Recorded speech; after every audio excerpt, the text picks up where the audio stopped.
Shalom saudaraku yang kekasih dalam Tuhan, saya percaya bahwa hidup ini adalah sebuah perjalanan yang harus kita lewati. Ada yang menyenangkan, ada yang tidak menyenangkan.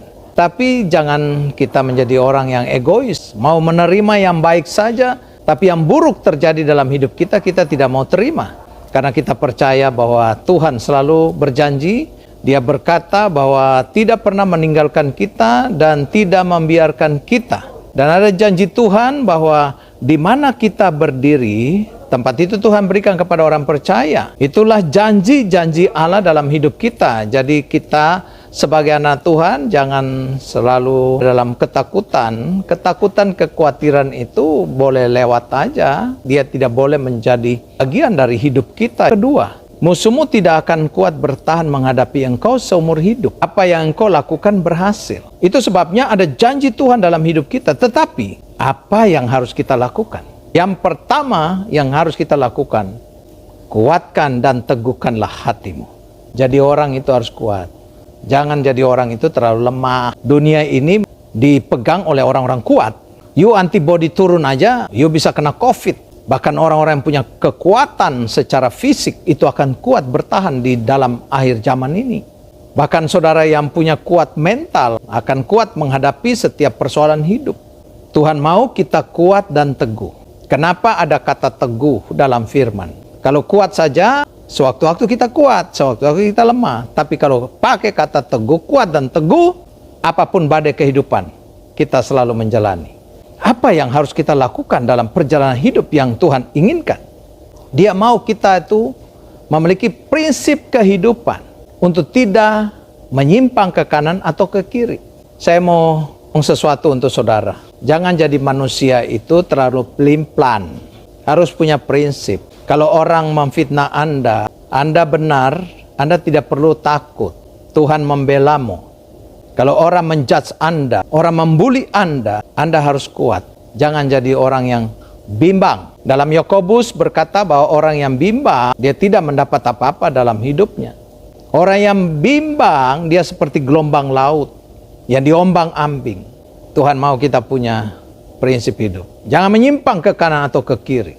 Yang ketiga, Tuhan mau kita merenungkan firman Tuhan siang dan malam.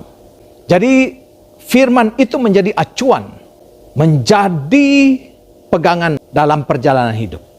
Tuhanlah yang menuntun kita untuk berjalan.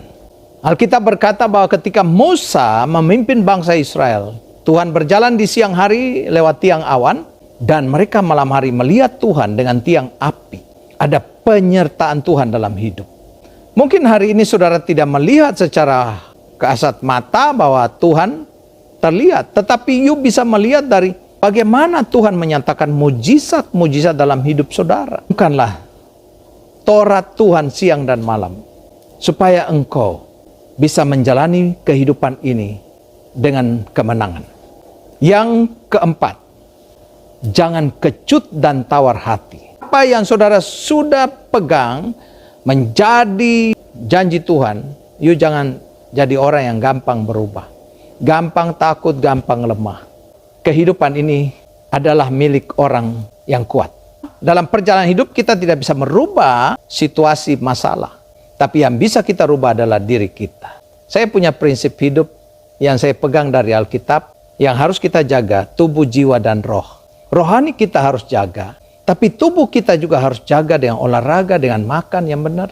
Tapi jiwa kita harus jaga, penuh sukacita. You pikir rohani aja cukup? Tuhan Allah yang hebat. Dia mau kita rohani, tapi dia mau juga kita tidak boleh melanggar hukum alam.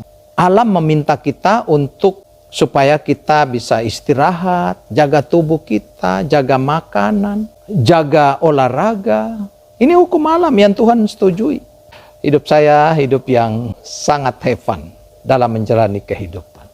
Apapun yang terjadi, perjalanan hidup ini, kitalah yang bertanggung jawab. Saya Pendeta Richard Surinta selalu hadir untuk memberkati saudara. Jangan lupa subscribe dan klik loncengnya. Dan jangan lupa, kalau saudara diberkati dengan renungan ini, you bisa share kepada orang lain, supaya orang lain diberkati. Jangan jadi manusia lemah. Tuhan selalu bersama kita. Haleluya. Amin.